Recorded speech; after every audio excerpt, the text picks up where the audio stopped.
In previous episodes of Just The Tonic, we've explored how being involved in an orchestra or a choir does wonders for your mental and physical health. We've heard from players in the People's Orchestra, the fabulous West Midlands-based community orchestra, about how much playing an instrument or singing in a choir means to them. And we heard from the singers in the Halle Ancoats community choir too. Results from research studies conducted by universities all over the world highlight the positive effects of being involved in music. It is clear that music making benefits everyone.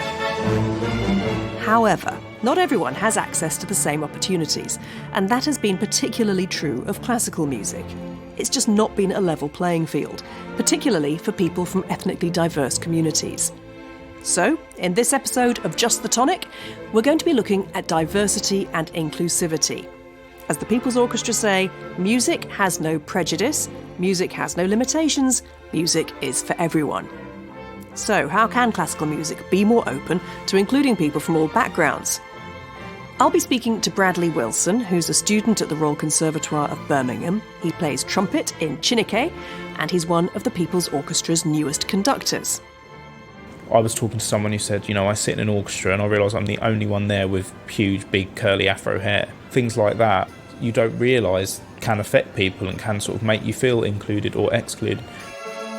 And Birmingham-based jazz musician extraordinaire and stalwart of the People's Orchestra, Xhosa Cole. With such a complex issue as, race and equality within the music industry, it's going to take lots of different people doing different types of work.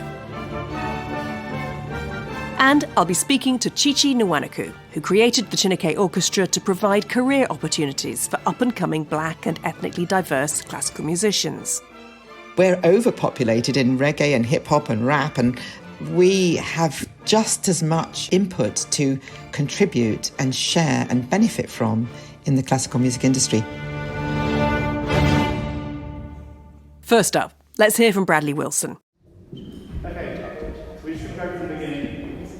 20-year-old Bradley is the newly appointed conductor of the People's Orchestra's Rusty Players Orchestra. I caught up with him in Birmingham recently and I asked him how his first rehearsal went. It was a really fun rehearsal. I got to meet a lot of different people from all walks of life. People who had done a lot of playing and then put their instruments down for a while and had just picked it back up again, or people who sort of just started playing their instruments, or even people who just are quite proficient players but maybe not that confident, and this is sort of a good place for them to start.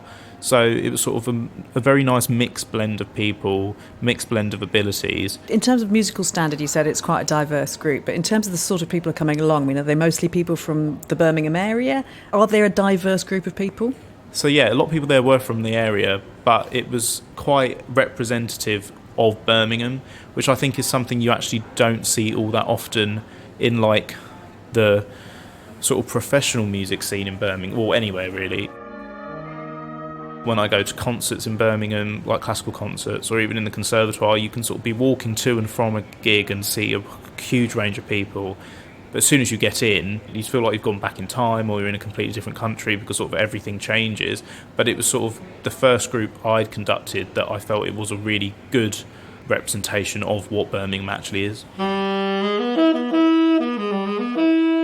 Birmingham has had many famous musical exports. UB40, ELO, Black Sabbath, Soweto Kinch, Musical Youth, Laura Mvula, the list is long. It's also where Sir Simon Rattle rose to fame during the 80s and 90s as music director of the City of Birmingham Symphony Orchestra. One area that's been particularly significant in the city's music scene is Handsworth. Much maligned in the media, Handsworth has actually produced musicians like legendary saxophonist Andy Hamilton, the renowned reggae band Steel Pulse, soul singer Ruby Turner, saxophonist extraordinaire Xhosa Cole. Now, as a teenager, Xhosa was one of the inaugural members of the People's Orchestra, and he has gone on to great things. He was BBC Young Jazz Musician of the Year in 2018. In 2020, he received the Parliamentary Jazz Award for Best Newcomer and the Jazz FM Breakthrough Act. This year, he released his debut album, Know Them, Know Us, influenced by jazz greats like Thelonious Monk and Ornette Coleman. So I asked Xhosa to describe Handsworth and what growing up there meant to him.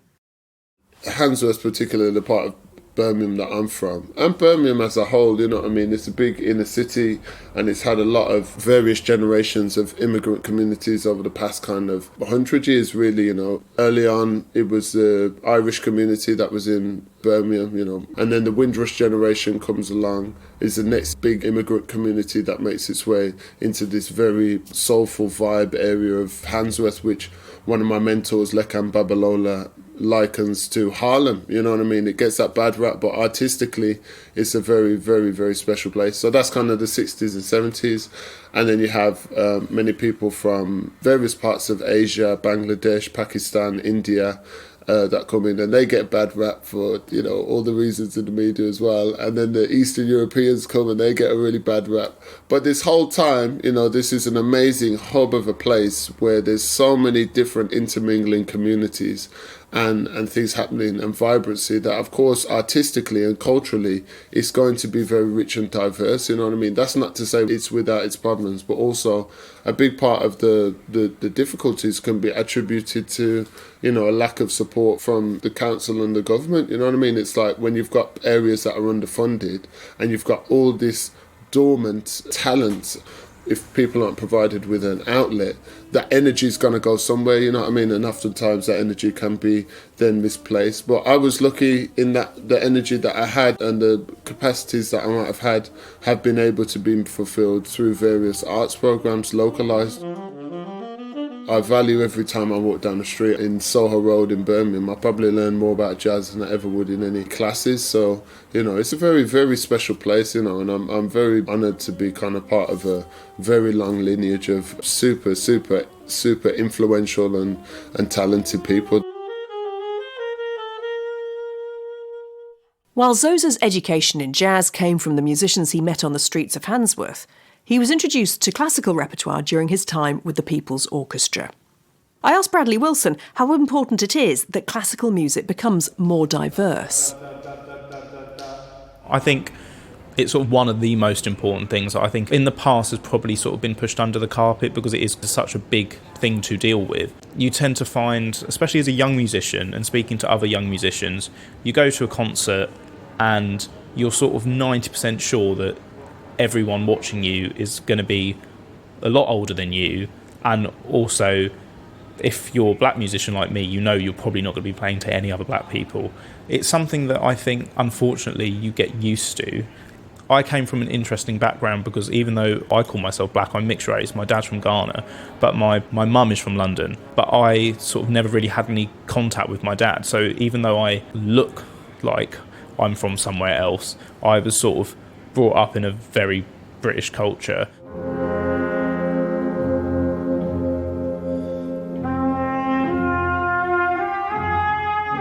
Bradley plays with Chineke, the orchestra for majority black and ethnically diverse musicians set up by Chi-chi Nwanoku, who we'll hear from later. Chi-chi played a crucial role in introducing Bradley to composers of colour.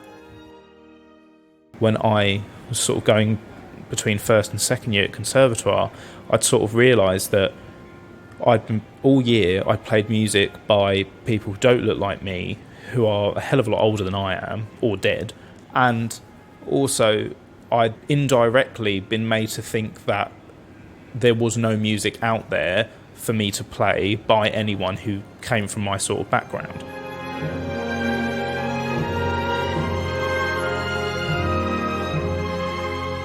Black people aren't new. They must have been writing some sort of music, and I'm sure some of it was good.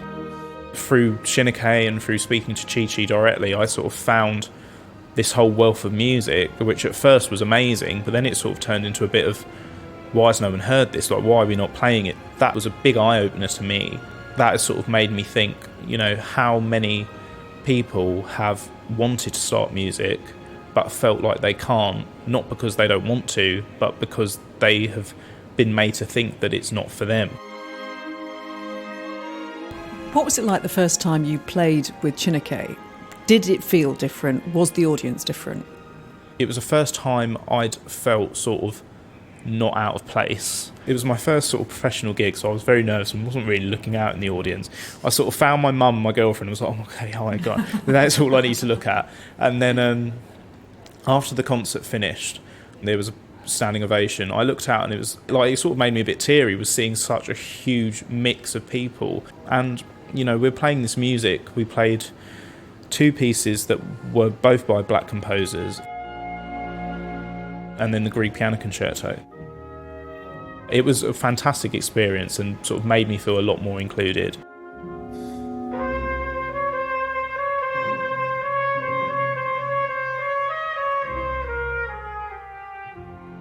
In the repertoire, there is more of a spotlight now going on to music by composers from different ethnic minorities. I mean, just this year at the Proms, we've had a lot of Samuel Coleridge-Taylor, Florence Price, young composers like Daniel Kidane being focused upon, Hannah Kendall, and so on. I mean, do you find that there's still work to be done, do you think, in the education environment? Do you think at uni or at conservatoire where you are, there still needs to be some work on studying these composers? The professional orchestra scene is definitely moving in the right direction, but I really don't think that has properly trickled down into education yet. As a student, you can only learn what your lecturers have chosen to learn themselves.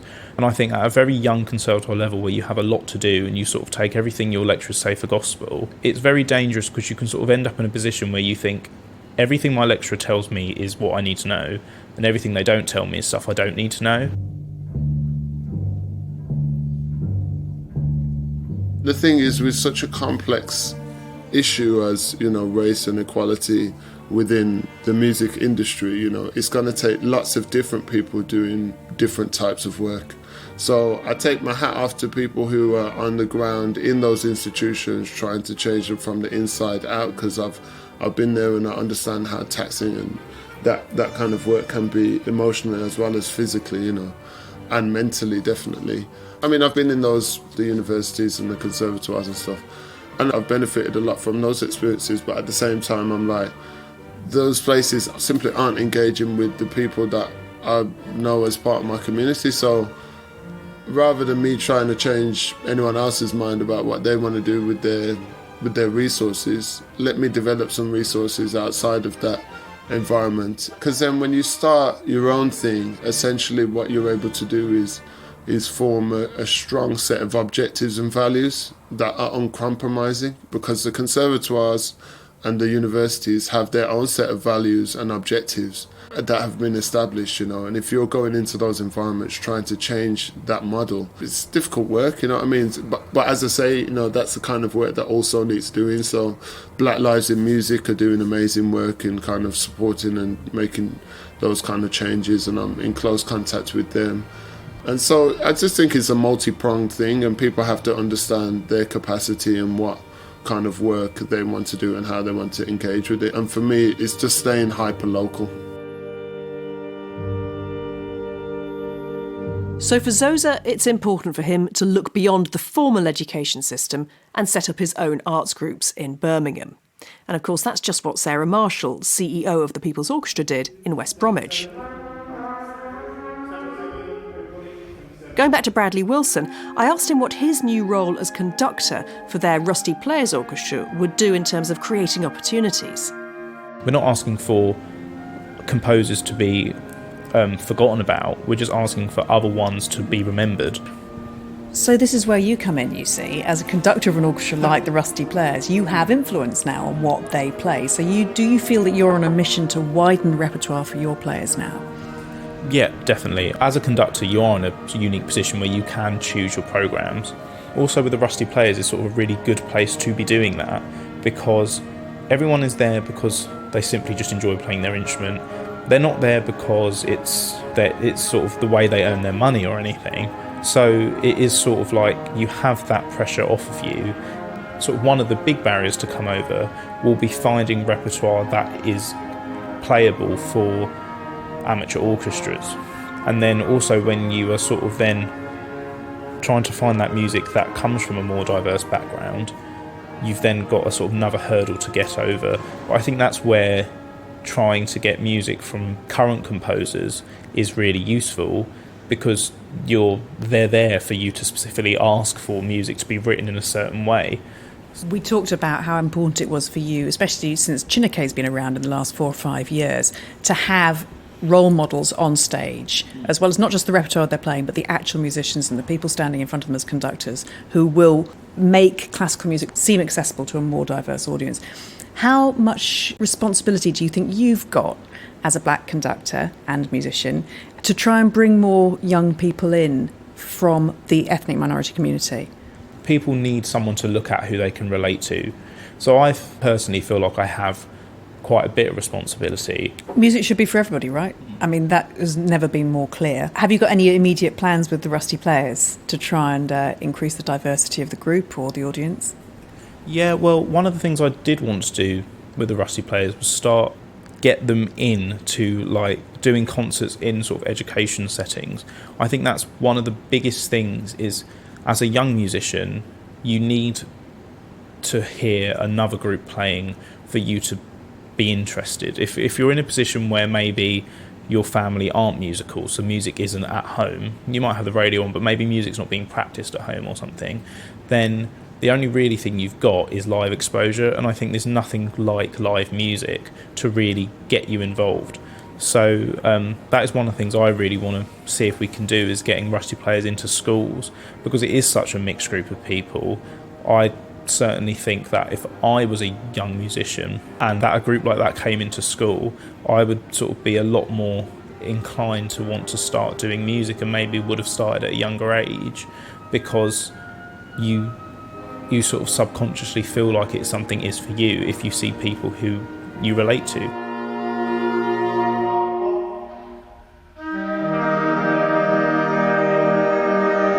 Chi-chi Nwanoku is a legendary figure in the classical music world, one I've had the pleasure of meeting and working with on several occasions. She's really impressive. She's an ex-sprinter. She's the eldest of 5 children from Nigerian and Irish parents. She was a founder member of the Orchestra of the Age of Enlightenment, and she's Professor of Double Bass Historical Studies at the Royal Academy of Music. She was awarded the OBE for services to music in 2017. In 2015, she founded the Chineke Orchestra. I caught up with her over Zoom and asked her why she felt she just had to set this orchestra up. I had to set up Chineke because I think it was not the fact that I didn't know that I was the only person of colour around in the industry, but that was not news to me. But I didn't know that I had a voice, Katie, that and even if I did, was I allowed to use it? You know, we, people of colour, we're used to being, even though Chineke exists, we wait to be told what we can and what we can't do. And it's something that, you know, we're so not entitled. It's still a situation like that where we're invited to be part of things. And in my particular area, classical music, it was absolutely devoid. And so when I had the light bulb moment at the concert of the Kinshasa Orchestra at the Royal Festival Hall celebrating their 20th anniversary, I just saw the look of incredulity on some people's faces in the audience. And as I walked back to Waterloo Station after that concert, I just said to myself, this is the 21st century. It shouldn't be a novelty that there's more than one black face on the stage playing Beethoven. So look at all those people out there on the stage from Kinshasa. 99% of them are self-taught. Look at the resources that we have in the UK and Europe. We should be doing more about this here. Why is it important that there is representation from the black community? First of all, as you know, I'm the converted. I've committed my life to classical music. That's why I'm still here. And I know it's really good for you. Music and the making of it, the performing of it, the sharing of it, I know makes me a better person. And it's also so good for the cognitive brain, as we often hear people talking about how the cognitive brain is so stimulated by learning to read and play an instrument at the same time. It's good for you. And why should we see one factor of the community just not included in the classical music industry? You know, we're overpopulated in reggae and hip hop and rap, but we have just as much input to contribute and share and benefit from in the classical music industry.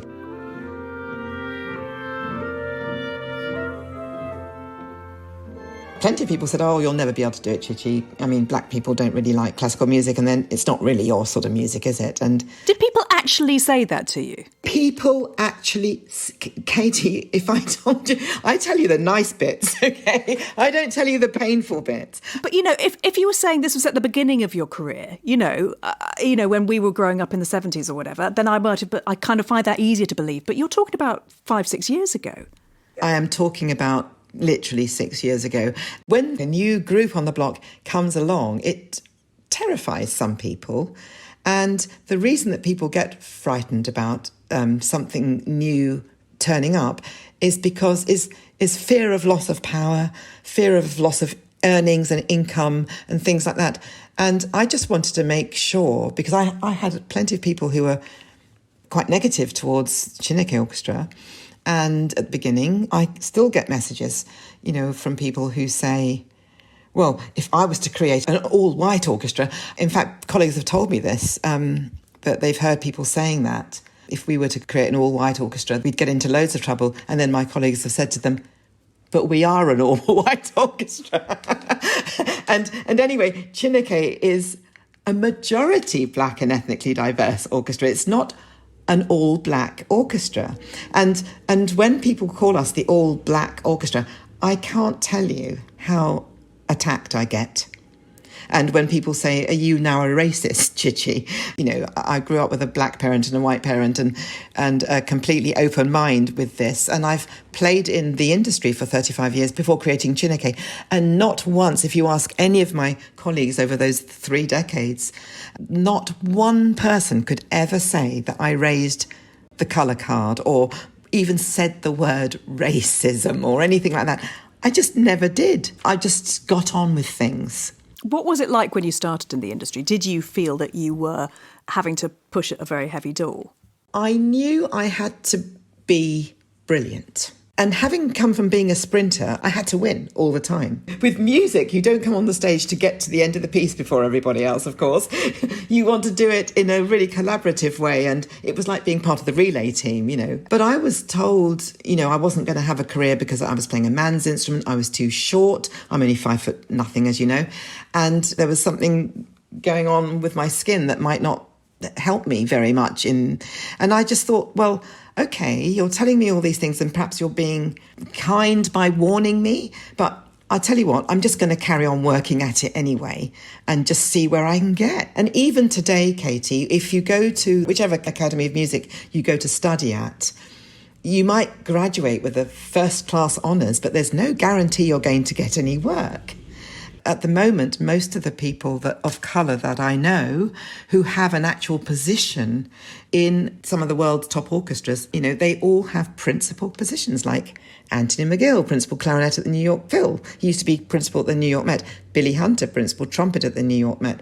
Paul Filbert, principal timpani at the RSNO, previously principal Opera North. And we talk about it, the group of us, and we call it exceptionalism. I want to see black people, Indian people, I want to see them dotted. I want to see them at the back of the first violins, third trombone, second percussion. I want to see them dotted, not just the exceptional principal players. We need to be treated like everyone else. In the 5 or 6 years since Chineke's been up and running, it's extraordinary what the orchestra has achieved. Has it, though, had the knock-on effect that you're wanting it to have, to try and make black and Asian faces a more common sight in the other orchestras as well? Completely and utterly. Absolutely that. I don't want the Chineke Orchestra to be the only place where people of black and Asian backgrounds, I don't want Chineke to be the only place where they feel comfortable or at home. When we sit down to play, all we think about is the music. No one has to think, I'm the odd one out, I've got to keep my head down, and God help me if I make a mistake. Nobody is the odd one out in the Chineke Orchestra. Everyone's welcome. It's also had a big impact on audiences, hasn't it? I know that when we were talking to lovely Bradley Wilson, who plays the trumpet with Chineke, but is also conducting at the People's Orchestra, the Rusty Players, his new gig, he was saying how it was the first time he'd walked on stage in a concert and looked out and felt at home in terms of the audience looking like him, not just the people on stage. Exactly. That was the first impact when Chineke walked onto the stage for the first time in 2015, that the audience looked like the community.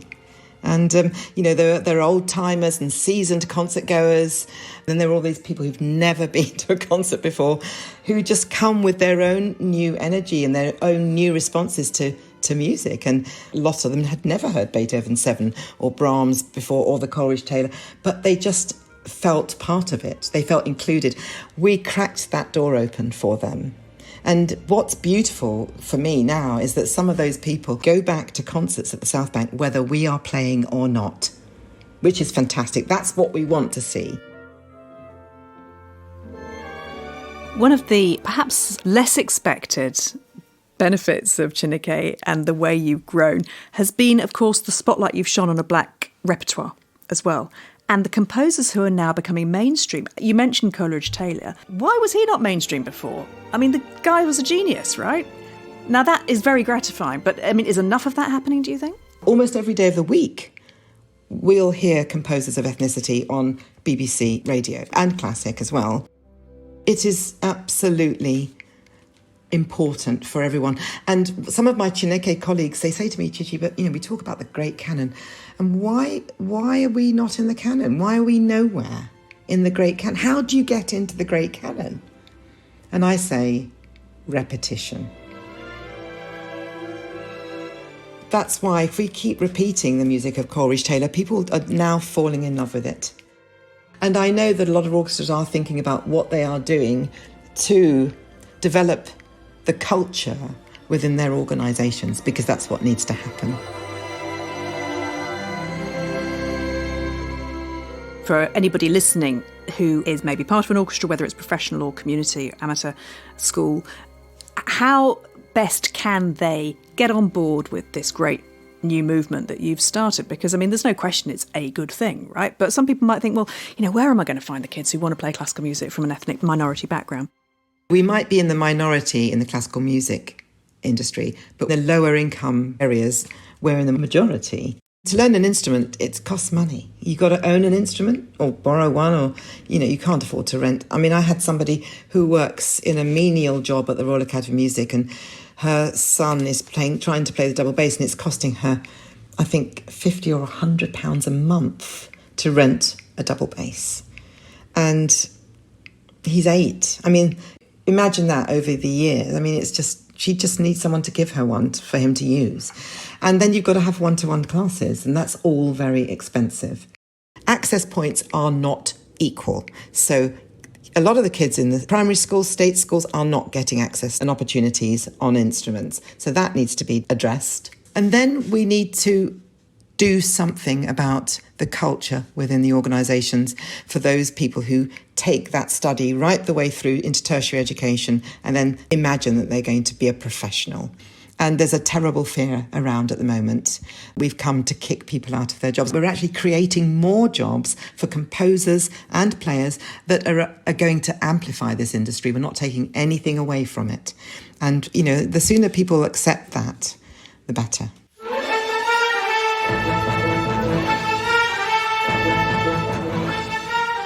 My thanks to Chi-chi Nwanoku, to Bradley Wilson and Xhosa Cole. I hope their stories have inspired you to get involved in making music. If you are a composer from a black or ethnically diverse background and you would like to compose music for the People's Orchestra or for the Rusty Players Orchestra or for the show choirs, just head to the website, thepeoplesorchestra.com, and you'll find regular open calls for composers, not just from the UK, but from across the world too. Now, as we will find out in the next episode, the People's Orchestra is so much more than making music. We're going to hear from some of the many people they've helped to get back into work. We'll also hear from Streetwise Opera, who give homeless people the confidence they need to get back on their feet through the power of song. And we'll hear from renowned composer Sir James Macmillan, who's composed music especially for Streetwise Opera. If you're thinking about joining a choir or a community orchestra, or maybe looking for musicians to start a band, search online for community arts organisations in your area, or get in touch with Arts Council England, the Arts Council of Wales, the Arts Council of Northern Ireland, or Creative Scotland. Just The Tonic, with me, Katie Derham, was produced by Jill Davis and is a Peanut and Crumb production supported by the People's Orchestra and Arts Council England.